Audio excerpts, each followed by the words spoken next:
Thanks for tuning in last week for my history lesson. That was mostly gibberish probably, but today you get the real 32-year-old experience. I wish I was 32.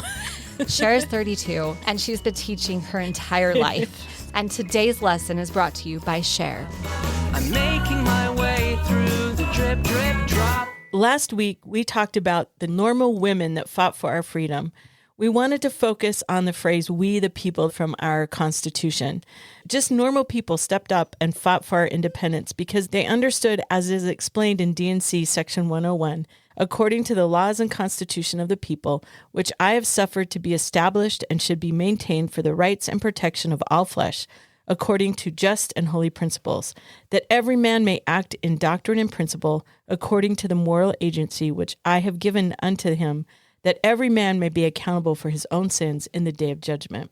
So today we're going to continue talking about some more people that are probably not as well known, but they use their agency to follow God so we could have our God-given right of liberty.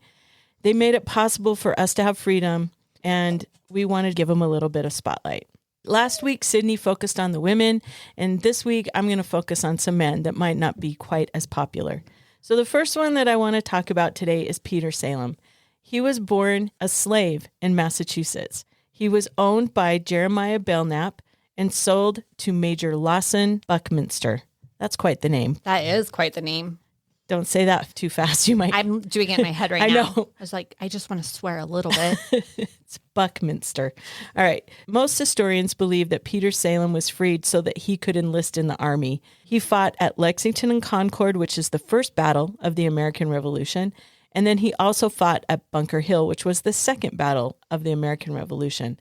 Both battles that he fought in to start the war, Washington wasn't even our general yet. So we weren't even that organized. Again, these are just ordinary people fighting at Lexington and Concord and Bunker Hill against the British, the most powerful military in the world. So after Lexington and Concord, the British were not happy because almost 300 British soldiers were killed or wounded. And the British could not believe that these little farm boys were able to do this. I even read that they had to buy their own weapons, their guns. Is that correct? Absolutely. Yeah, it was all just their own stuff. They're literally just grabbing their rifle off the fireplace mantel and running to fight the most powerful military in the entire world at the time.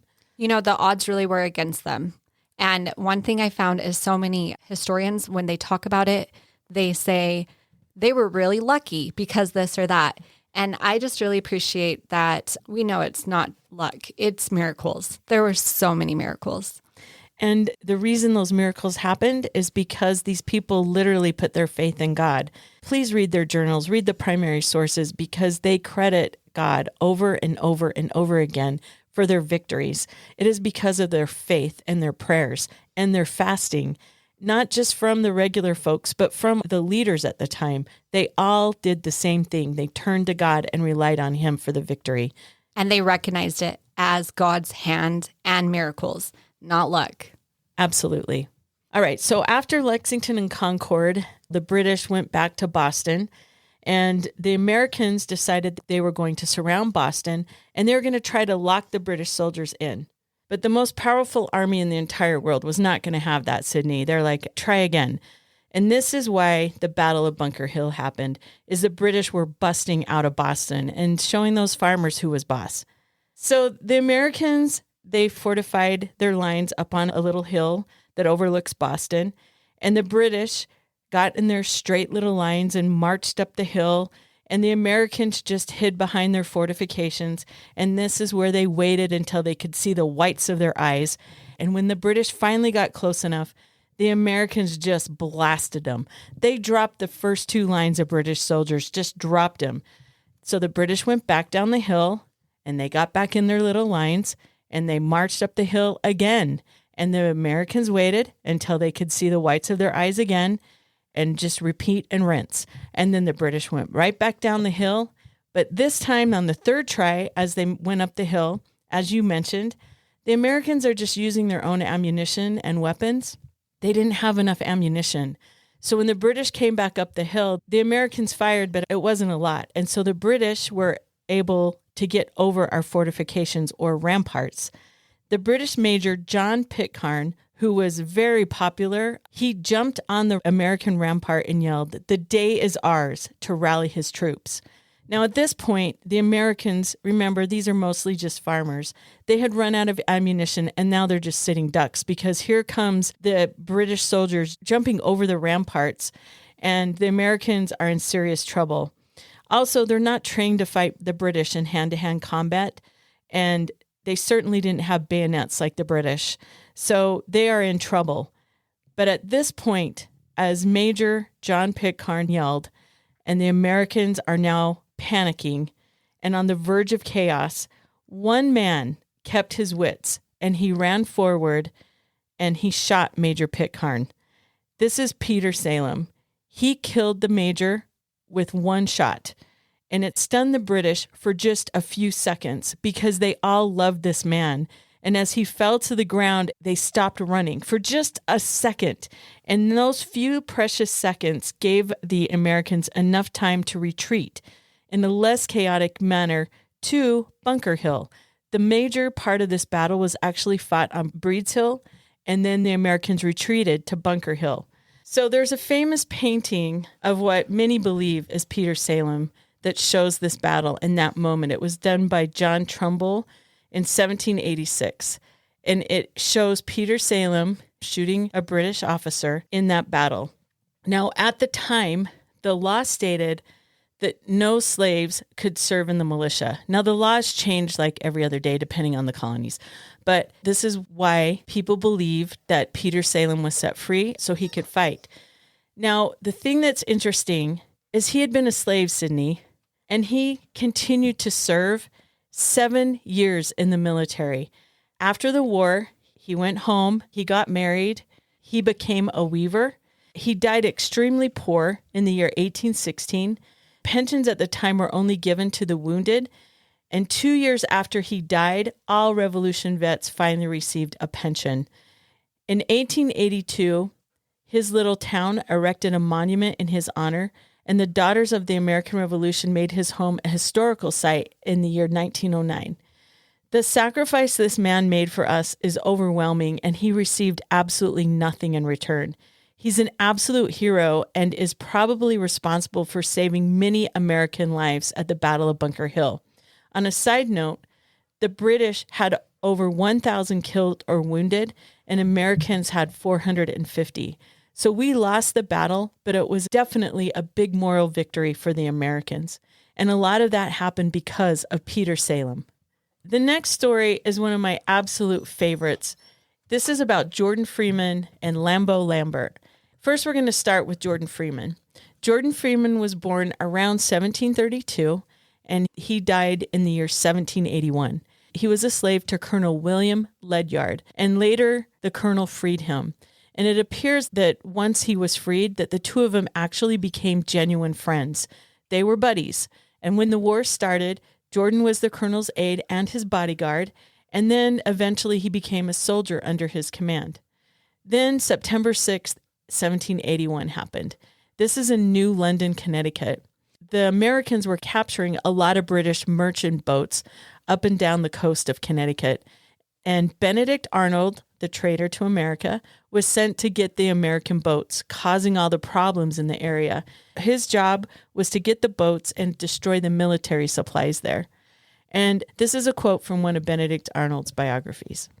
Arnold led his men through New London and ordered torch parties to burn everything of military value. They burned over 140 buildings, including docks, warehouses, shops, barns, and houses, as many as a dozen ships, and a considerable quantity of military stores. They also set fire to the church, jail, courthouse, and other public buildings. Arnold spared almost nothing and made no effort to restrain his men from looting and burning private homes. Gunpowder stored in one of the warehouses ignited, spreading fire through the town. They, the citizens, watched powerless as New London burned. Now keep in mind, this is where Benedict Arnold was from. So he was burning his own hometown. That's so brutal. The more I learn about him, the less I like him. That is the appropriate answer. So there was a fort nearby that was protecting the town. So what happened to them?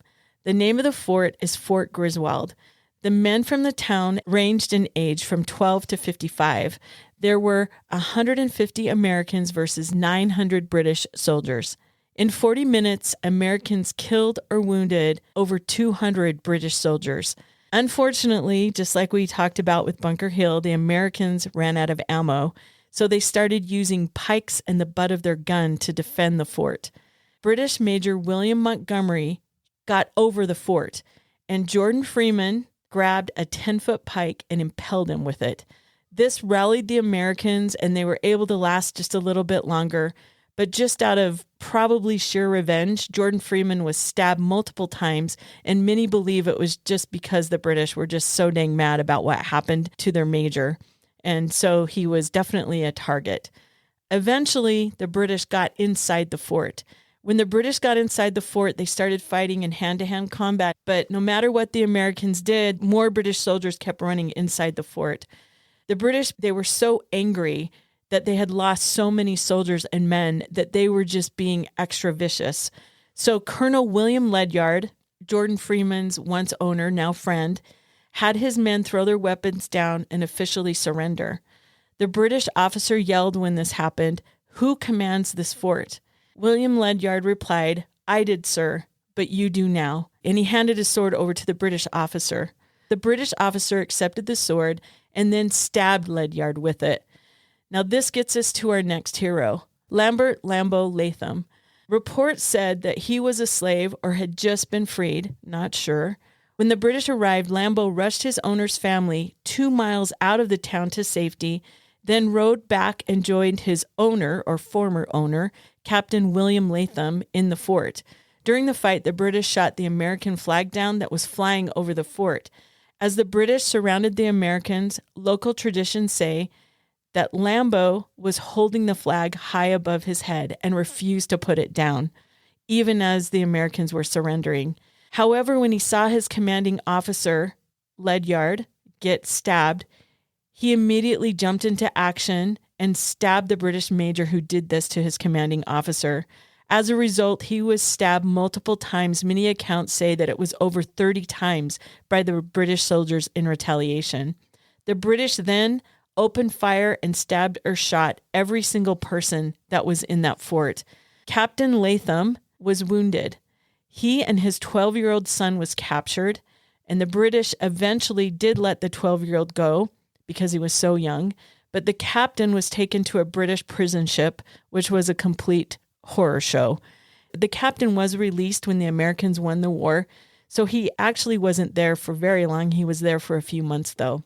Many historians believe that Lambo was only 13 years old when he did all of this. Wow. 13. Can you believe that? No, because I have a 13-year-old and They're so little. they're so little. No. So these two men had every reason not to fight for a country that had enslaved them, but they chose courage over bitterness and sacrifice over selfishness. When I think of these men, they had to have believed in liberty and agency and forgiveness and courage, and they chose to stand with men who had enslaved them.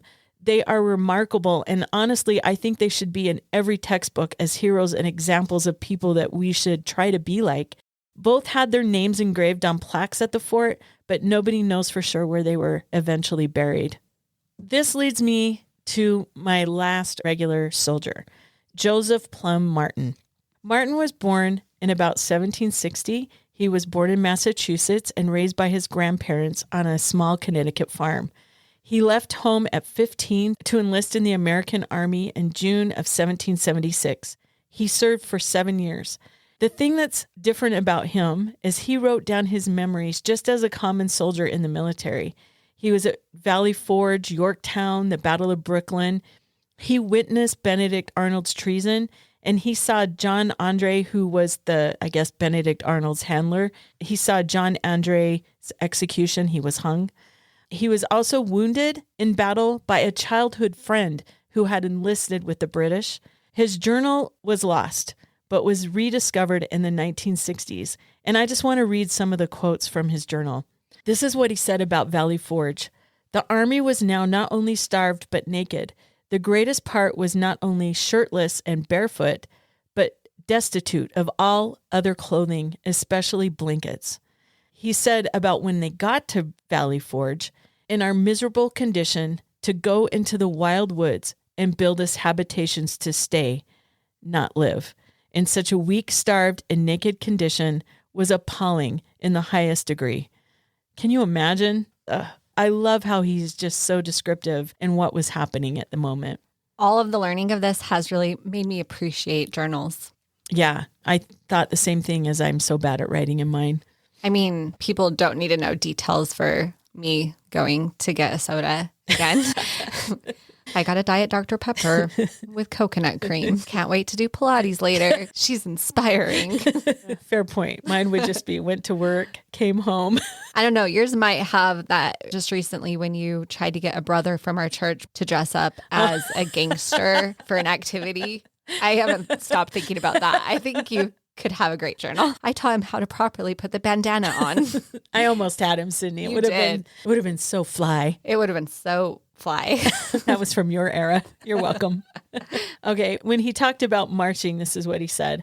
I have often been so beat out with long and tedious marching that I have fallen asleep while walking the road and not been sensible of it till I have jostled against someone in the same situation.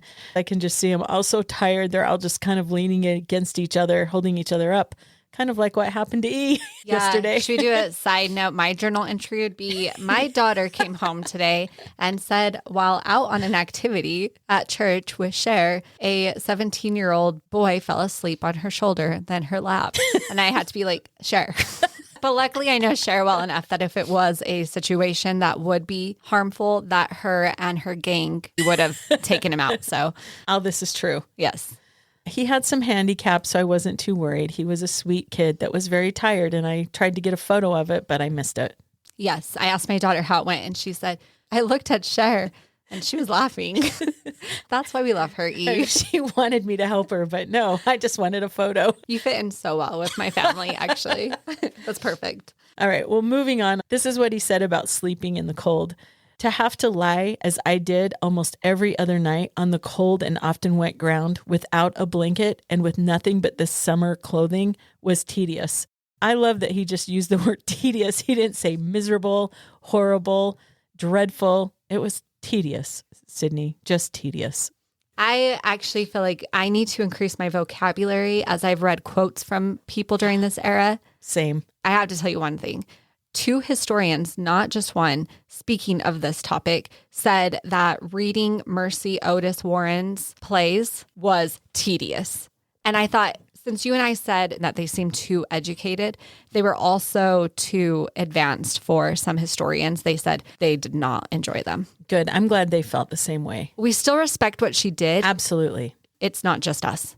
That's good to know because she's way above my IQ level. But that's good. We need smart people. Yes. Good job, Mercy. Okay, and this is what he said about the country at the time, because during the American Revolution, Congress was still a disaster. Nothing has changed. And they were not functioning well enough at times to get supplies and money to the troops. And so this is what he said about that. Here was the army starved and naked, and there their country sitting still and expecting the army to do notable things while fainting from sheer starvation. After the war was over, he moved to Maine. He got married and had 5 children. He served as the town clerk and justice of the peace, and he died in 1850 at the age of 89. The trail that encircles Valley Forge National Historic Park is named in his honor today, which I've never been there and I really want to go. Let's go. Now let's get to this. So why did he do all this? This is what he said when he was 15. I was now what I had long wished to be, a soldier. I had obtained my heart's desire. So he was all in.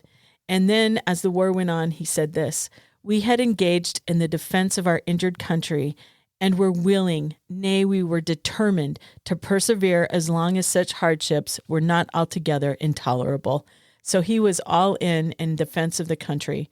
And I don't know what his definition of intolerable is because I would have been out long before him, probably after 2 days. Times were different. Activities were different. It's true. All right. But this is what kept him going.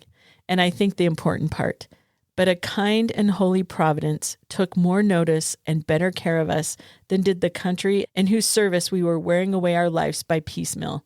I know this was a little bit of a slam on the country that he felt was kind of neglecting the army at the time, but he understood where this army strength truly came from. It was from a kind and holy providence that was taking care of us. And this goes back to what we were saying, is that these men and women that fought in the American Revolution, they understood whose they were and what they were fighting for. They were fighting so that we could be able to have the God-given rights, that we could be endowed with those gifts that he has given to all mankind.